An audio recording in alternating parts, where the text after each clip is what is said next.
Welcome. I am a lay Shin Buddhist who nevertheless maintains an interest in the broader realm of Pure Land and Mahayana Buddhist teachings. My YouTube channel is called Akala Akala, that is A-C-A-L-A, A-C-A-L-A. In these podcasts, I make a non-scholarly, humble, and sometimes bumbling attempt to explore a particular topic or question related to the wonderful Buddha Dharma. I hope you find them to be of interest. With that said, let us begin. The Tannisho is one of the most wonderful of the Pure Land scriptures. It basically purports to indicate in specific terms some of the statements by the founder of true Pure Land Buddhism, or Shin Buddhism, by its founder Shinran Shonin. But again, it wasn't written by Shinran, it was written by Yenbo, who was a disciple of Shinran, and who wrote this wonderful work based on his concern about the deviations from Shinran's original teaching that seem to be cropping up among some of the followers of the Pure Land approach. And in this particular case, the actual title is referred to as A Record in Lament of Divergences. So here we go.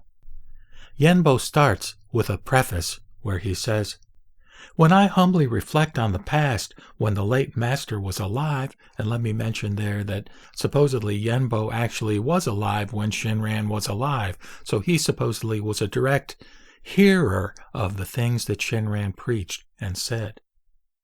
So he said, "When I humbly reflect on the past when the late master was alive, and the present in my foolish mind," and his explication of his own mind as being foolish, totally consistent with Shinran in the sense of, again, the Shin Buddhist faith leaves us with a deep sense of humility. "When I humbly reflect on the past when the late master was alive, and the present in my foolish mind, I cannot but lament the divergences from the true Shinjin that he conveyed by speaking to us directly, and I fear that there are doubts and confusions in the way followers receive and transmit the teaching." So again, Shinjin is that basic concept within Shin Buddhism as articulated by Shinran that I think Al Bloom most accurately characterized as entrusting. We entrust in the vow that Dharmakara made that assures us of our salvation in the next life. "I cannot but lament the divergences from the true Shinjin that he conveyed by speaking to us directly, and I fear there are doubts and confusions in the way followers receive and transmit the teaching." So his goal in this treatise is to clarify doubts and confusions. "For how is entrance into the single gate of easy practice possible unless we happily come to rely on a true teacher whom conditions bring us to encounter? Let there be not the slightest distortion of the teaching of other power with words of an understanding based only on personal views." So again, emphasizing the fact that this is the easy path in contrast with the difficult path or the path of sages or the holy path, which Nagarjuna originally made that distinction between the difficult path and the easy path. And there are many doctrines, many scriptures within Mahayana Buddhism that make that same distinction. You know, the path of sages is great for people who, for one thing, maybe are in a monastery and have the opportunity to devote full time to meditating and worshiping. But, you know, most of us have a life that we need to organize in terms of family, work, all the various problems that we encounter living in a modern day culture. And Shinran also lived in a difficult time, way more difficult than ours, in terms of all kinds of natural disasters and conflicts among people, etc., which is part of what caused him and others at that time to feel that they were in a period of decline with respect to their ability to really do the kinds of things that would be necessary, for example, to follow the Bodhisattva path and to become Buddhists in this life. So there was an easy path, and thankfully Amida Buddha, he created this easy path, this path of reliance upon other power that allows us to, in spite of our limitations, in spite of the circumstances that we find ourselves in, to have a way to gain what all Buddhists wish to gain, which is the attainment of Buddhahood, or Anuttara Samyak Sambodhi.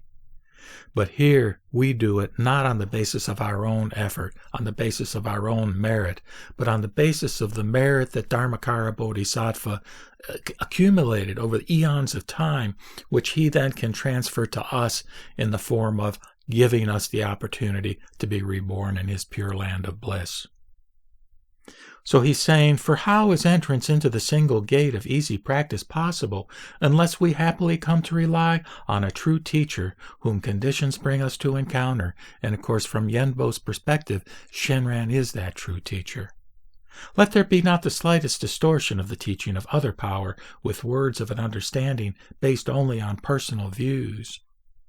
And I will say here that in the context of the spiritual awakening, so-called, that I had back in 1979, it now being the first week of 2020, so that was over 40 years ago, that part of why I gravitated toward Mahayana Buddhism was because of its broad range of various kinds of teachings that I thought could be compatible with and resonate with people of various personality types.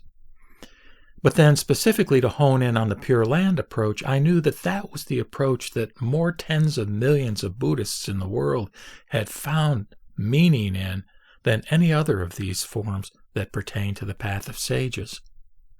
From another angle, I felt and believed that it was important to promulgate and articulate and explain my experience within a tradition that had hundreds and hundreds of years and hundreds of millions of followers, as opposed to some kind of idiosyncratic, or what he calls here as an understanding based only on personal views. Now, he's talking about an understanding of Pure Land Buddhism based on personal views, but it's also possible to have an understanding of a non-dual experience, of a spiritual awakening type experience based on personal views, or based on the views of a smaller number of people, or a smaller type of group.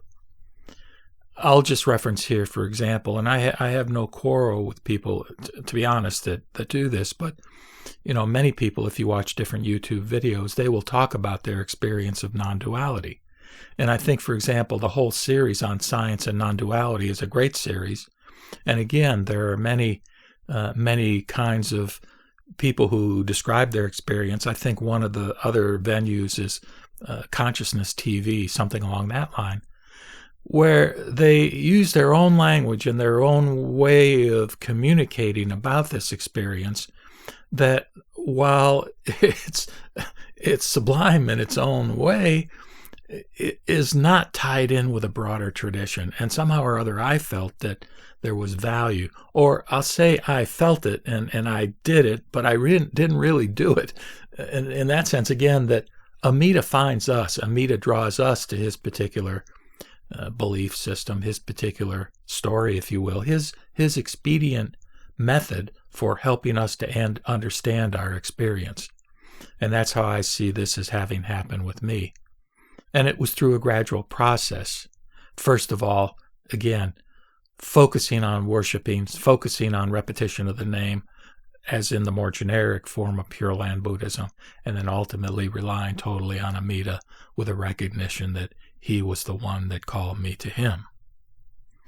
So, one more brief sentence in this preface by Yenbo in the Tannisho.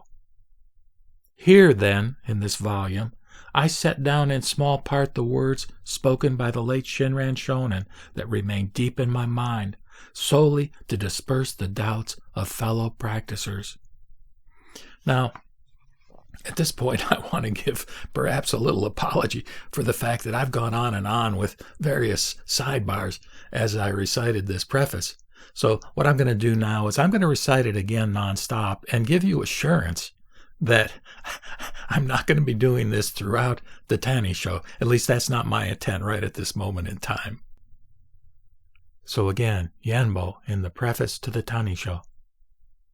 When I humbly reflect on the past, when the late master was alive, and the present in my foolish mind, I cannot but lament the divergences from the true Shinjin that he conveyed by speaking to us directly. And I fear that there are doubts and confusions in the way followers receive and transmit the teaching. For how is entrance into the single gate of easy practice possible unless we happily come to rely on a true teacher whom conditions bring us to encounter? Let there be not the slightest distortion of the teaching of other power with words of an understanding based only on personal views.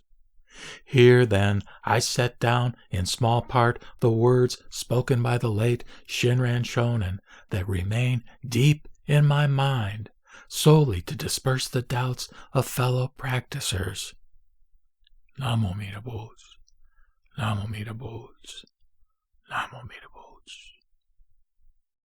With that, I will sign off by reciting the Nembutsu, in gratitude for being embraced and accepted just as I am by Amida Buddha, never, never to be abandoned. Namo Amida Butsu, Namo Amida Butsu, Namo Amida Butsu.